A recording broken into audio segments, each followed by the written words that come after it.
वर्णन है कि मृत्यु को जीतने के लिए इतना सुंदर सा उपाय हमारे ग्रंथों में बताया गया है।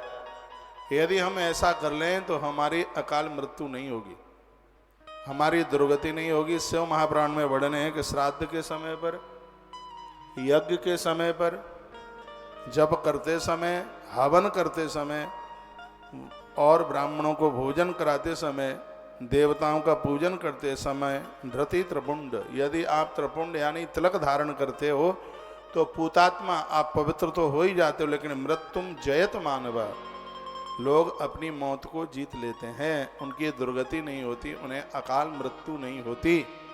ये तिलक धारण करने की महिमा है। आप देवताओं को नहलाते हैं, पूजा पाठ करते हैं, तो बिना तिलक के कुछ भी नहीं है, सब व्यर्थ है, सब निरर्थक है। वो तो ऐसे समझ लो सब्जी बहुत बढ़िया है, राम रस नमक नहीं है, खीर बहुत अच्छी है लेकिन वो मीठी नहीं है। माताएं बाएं हाथ में कलावा बांधना सीखिए, पुरुष लोग दाहिने हाथ में कलावा बांधे, इसको रक्षा सूत्र कहते हैं। चलते फिरते समय ईश्वर हमारी रक्षा करता है। और यह अपने आप मत बांधिए, मंदिर में पुजारी जी से बंधवाइए, गुरुजनों से, आचार्य लोगों से बंधवाइए। पूजा में इसका बड़ा महत्व। ये न बद्धो बलि राजा दान वेंद्रो महाबला तईन तामन बदनामी रक्षे माचल माचल, यह रक्षा करता है हमारी, इसकी इतनी बड़ी महिमा है। आप ज्यादातर ऐसे खुले केसों से भगवान की पूजा करते हैं। आप स्त्री पुरुष कोई भी हैं, पूजा के समय पर चोटी गुथी हुई होनी चाहिए, चोटी बंधी हुई होनी चाहिए। बंधी चोटी से ही आप भगवान का वंदन पूजन करें। धुला हुआ वस्त्र पहनकर, सिर को ढक करके भगवान की पूजा करें तो किए गए सत्कर्म का प्रणाम तत्काल घोषित होता है। हम अपनी इन मर्यादाओं को समझें। इतना अपना उत्थान इस तरीके का मत कीजिए कि एकदम बिल्कुल अंग्रेज आप बन जाएं। अपनी हिंदू सनातनी जो संस्कृति है उसका आदर कीजिए। कुछ माताओं के भाल पर चंदन लगा हुआ है, आपके माथे कितने अच्छे लग रहे हैं। बिना चंदन के रहिए मत, रोज लगाइए। चंदनम महत पुण्यम, चंदन लगाना बहुत बड़ा पुण्य है। सर्व पाप प्रणाशनम, ये सभी पापों को समाप्त कर देता है। आपदा अपहर्तारम, आपत्ति का हरण करता है। और लक्ष्मी तिष्ठत सर्वदा, घर में वैभव बढ़ता है, घर में गरीबी नहीं रहती, घर में किसी भी चीज की कोई कमी नहीं रहती। चंदन तिलक रोली मौली, इन सब की इतनी बड़ी महिमा है। धृति त्रिपुंड भूतात्मा मृत्युम जयते मानव, लोग मौत के ऊपर विजय प्राप्त कर लेते हैं, इतनी बड़ी महिमा है। आप किसी भी गुरुजनों के साथ जुड़कर कोई भी आप तिलक लगाते हैं, चंदन लगाने का सबको अधिकार। अपनी परंपराओं के अनुसार आपको कोई और भी तिलक मिला है तो भी आप त्रिपुंड लगाने का अधिकार है आपको। देखो यहाँ कितना सुंदर लिखा है, दिल्ली में भी इस श्लोक के लिए मैं बोल रहा था। इसमें त्रिपुंड में मस्तिष्क पर 3 रेखाएं होती हैं। क्या का महिमा? तिस्त्र रेखा भवत्येव स्थानेषु मुनिपुंगवः।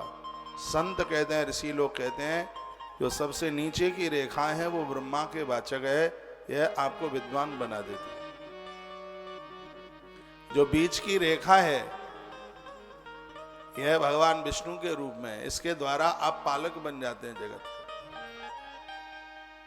और जो सबके ऊपर की रेखा है वो महादेव के सूचक है, इस रेखा के द्वारा आप सबके उद्धारक बन जाते हैं। सीधी सी बात है, पहले की रेखा है उससे आपका ज्ञान बढ़ता है, बीच की जो रेखा है उससे आपका धन बढ़ता है, और तीसरी रेखा है उससे आपका आयुष, उससे आपकी उम्र बढ़ती है। त्रिपुंड में यही तो 3 रेखा है। बीच में जो बिंदी टपकी लाल रंग की लगी हुई है ये शक्ति का प्रतीक है। तो यह बड़ी अद्भुत बात कही गई है। लिखा है तत् सर्वतीर्थेषु यत् पुण्यम सर्वतीर्थेषु यत् फलम तत्फलम सममाप्नोति भस्म स्नान करो नरः। क्या सुंदर कहा है कि सभी तीर्थों से आपको जो पुण्य प्राप्त होता है, फल प्राप्त होता है, उतना ही फल आपको भस्म धारण करने से प्राप्त हो जाता है, त्रिपुंड धारण करने से प्राप्त हो जाता है। इसलिए अपनी आदत में डालिए और नित्य भगवान के नाम का चंदन अपने भाल पर लगाइए। यह चंदन रोली तिलक भगवान का चरण चिन्ह है।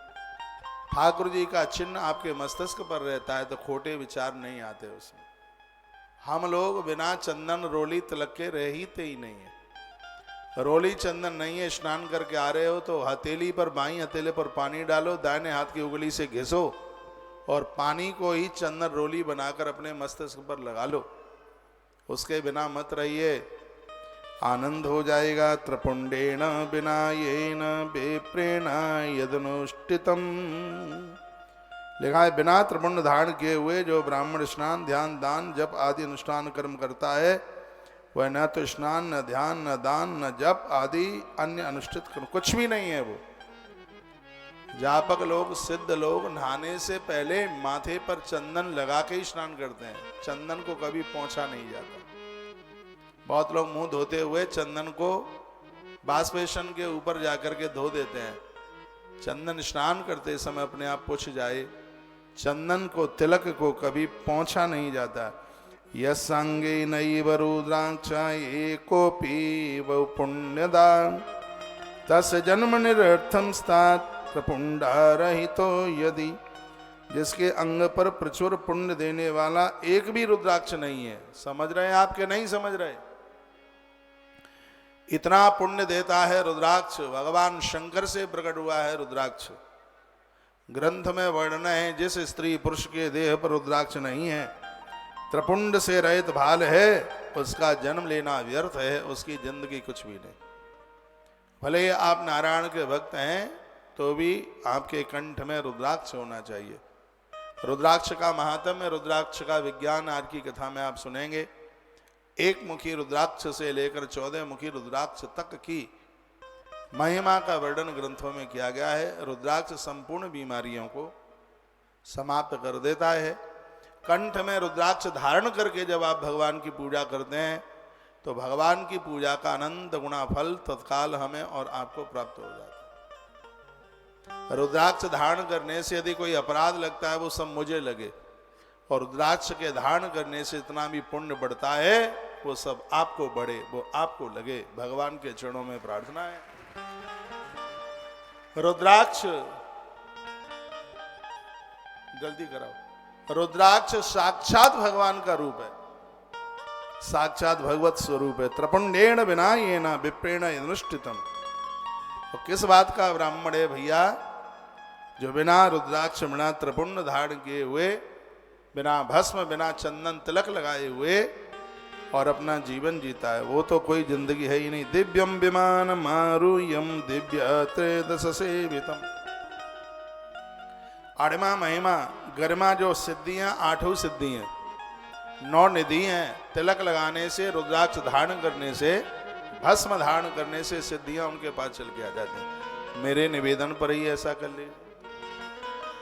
श्री शिव महापुराण में इसके ऊपर बहुत ज्यादा जोर दिया गया है। सुनो, बिल्कुल त्रिपुंड के बिना, चंदन के बिना, रुद्राक्ष के बिना अपने आप को खाली मत रखिए। हार्ट अटैक नहीं होगा रुद्राक्ष धारण करोगे तो। गोपी गीत का पाठ और रुद्राक्ष धारण आपके कलेजे को मजबूत कर देता है।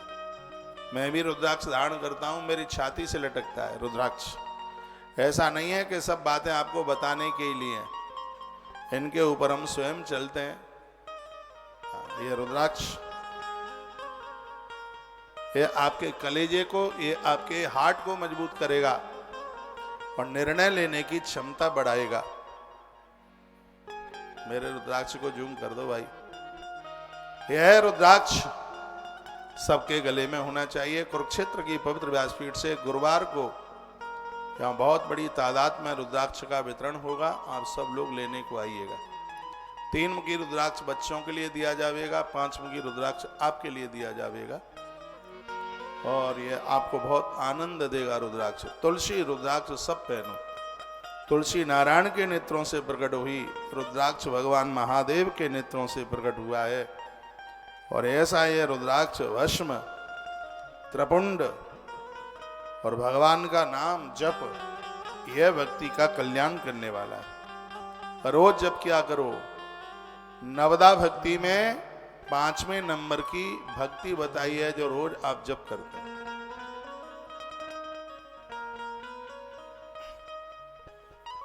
मंत्र जाप मम दृढ़ विश्वास। देखिए, रामायण की चौपाइयां तो ऐसे हैं जैसे दूध में मिश्री। रामायण की चौपाइयां तो ऐसे हैं जैसे अरहर की दाल में देसी घी का जीरे के संग तड़का। रामायण की चौपाइयां तो ऐसे हैं जैसे सोते समय बिल्कुल निपनिया दूध गिलास। इधर आजा, कैमरा लेके यहाँ बैठ मेरी नाक से। चौपाइयां सब भाव के साथ बोला कर। मंत्र जाप मम दृढ़ विश्वास, मंत्र जाप मम दृढ़ विश्वास, पंचमी भगति सोबीद प्रकाश, पंचमी भगति सोबीद प्रकाश, मंत्र जाप मम दृढ़ विश्वास, मंत्र जाप मम दृढ़ विश्वास, पंचमी भगति सुबीद प्रकाश, पंचमी भगति सुबीद प्रकाश, मंत्र जापे मम दृढ़ विश्वास, पंचमी भगति सुबीद प्रकाश, पंचमी भगति सुबीद प्रकाश, मंत्र जापे मम दृढ़ विश्वास,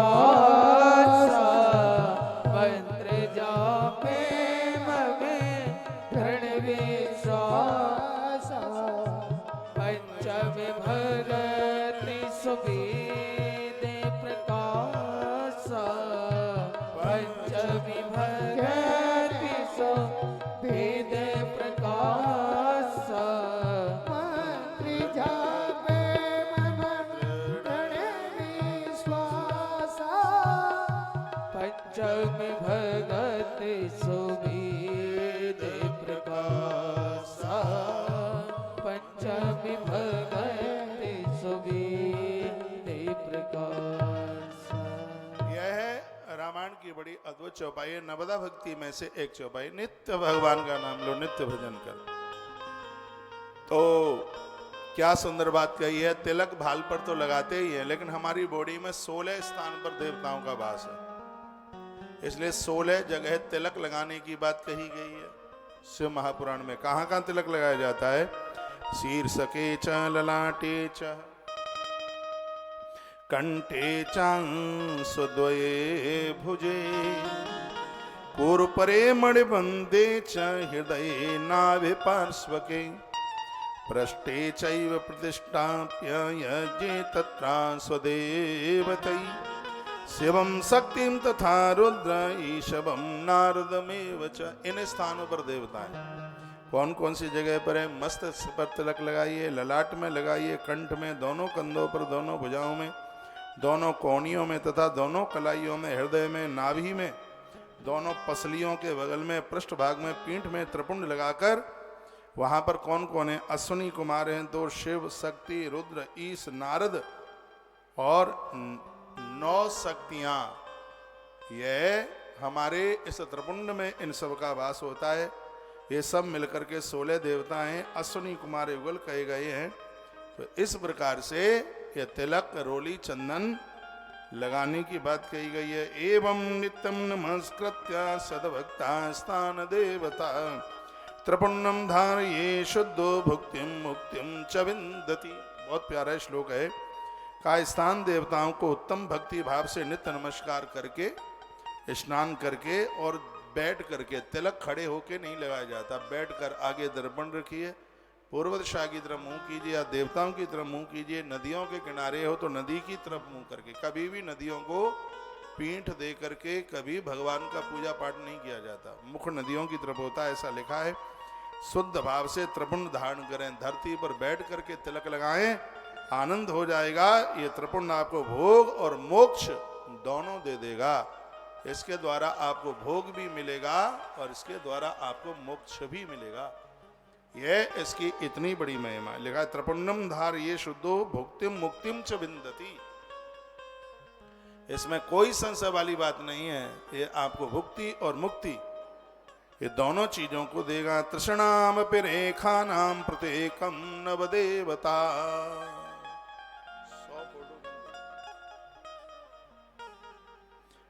तृष्णाम पिरेखा नाम प्रत्येकम नवदेवता। बैठा बैठा बैठ। तृष्णाम रेखा नाम प्रत्येकम नवदेवता सर्वत्रांगेश चावक्षे सावधानतया शरणु। भगवान शंकर भवानी को कहते हैं, हे देवी सावधान पूर्वक सुनिए। त्रिपुंड की 3 रेखाएं, प्रत्येक के 9 देवताएं जो सभी अंगों में स्थित हैं। मैं उनका परिचय तुम्हें सुनाता हूं, सावधान होकर के सुनिए।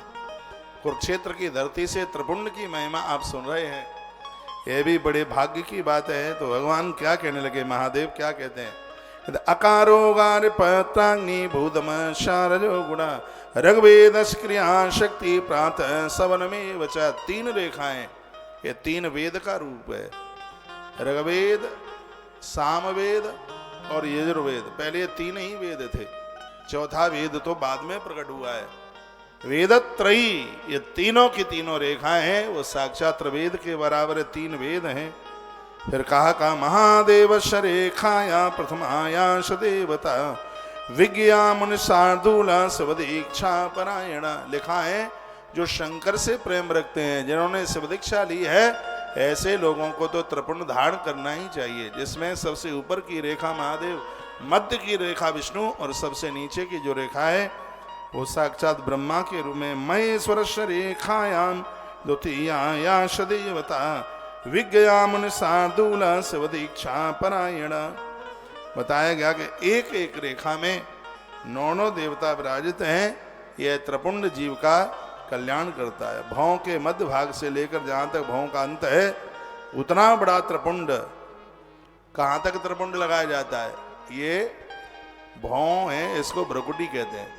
कहते हैं ये भ्रकुटी का जो अंत भाग है, त्रिपुंड वहां तक लगाइए। यहां स्पष्ट वर्णन है, जैसे इधर की भौं है यहां तक, तो जब रेखा हम खींचें तो जहां तक भौं शुरू हो रही है भ्रकुटी और इधर जहां समाप्त हो रही है, उतना ही लंबा त्रिपुंड होना चाहिए। अंगुष्ठेन कृता रेखा त्रिपुंडाख्या विधीयते। अंगुष्ठ द्वारा प्रतिलोम भाव से की गई रेखा त्रिपुंड कहलाती है। बीच की 3 अंगुलियों से भस्म लेकर इतने पूर्व भक्ति भाव से ललाट में त्रिपुंड धारण करें। त्रिपुंड अत्यंत उत्तम तथा भोग और मोक्ष को देने वाला है, इसमें कोई भी संशय वाली बात नहीं है।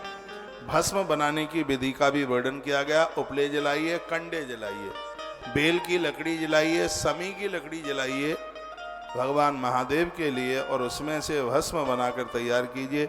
ये नहीं कि उज्जैन महाकाल का दर्शन करके जावे और वहाँ से सुन के आ जाएं कि महादेव के ऊपर तो मुर्दे की भस्म चढ़ती है, तो तुम भी किसी मरघट में जाओ और शमशान की भस्म ला करके घर में महादेव के ऊपर चढ़ाओ, तो ये सब पनिया ढार हो जाएगा, गलत हो जाएगा। इसलिए उसको तो महाकाल में ही चढ़ने दीजिए, उज्जैन में ही चढ़ने दीजिए। खैर अब तो वहाँ भी मुर्दे की भस्म नहीं चढ़ती। भस्म अपने घर पर तैयार कीजिए, और वह गौ माता के गोबर से तैयार कीजिए। समी की लकड़ियां जला के तैयार कीजिए। और बड़ी अच्छी बात कही है, बेल वृक्ष की लकड़ियां बना करके जला करके भस्म तैयार करें। जल स्नानम मल त्यागो भस्म स्नानम सदा शुचि मंत्र स्नानम हरित पाप्यम ज्ञान स्नाने परम पदम। यह श्लोक बहुत सुनने के लायक है। मल त्याग करने पर शुद्धि के लिए जल स्नान किया जाता है। यदि कोई मल विसर्जन के लिए गया है, जब तक स्नान नहीं करेगा तब तक वो शुद्ध नहीं है। इस ग्रंथ में तो ये लिखा है कि टॉयलेट जाने के बाद, मल जाने के बाद आप बिस्तर पर सो नहीं सकते जब तक आप नहाएंगे नहीं तब तक। यदि आप भजनानंदी हैं तो सुनिए, यदि आप परम वैष्णव हैं, देवी देवताओं को मानते हैं, तो रात के 12 बजे भी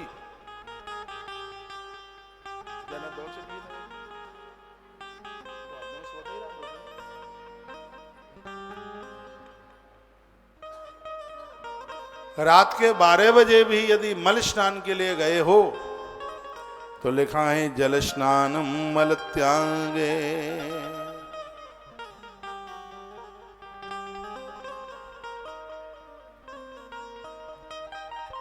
जल स्नानम मल त्यागे।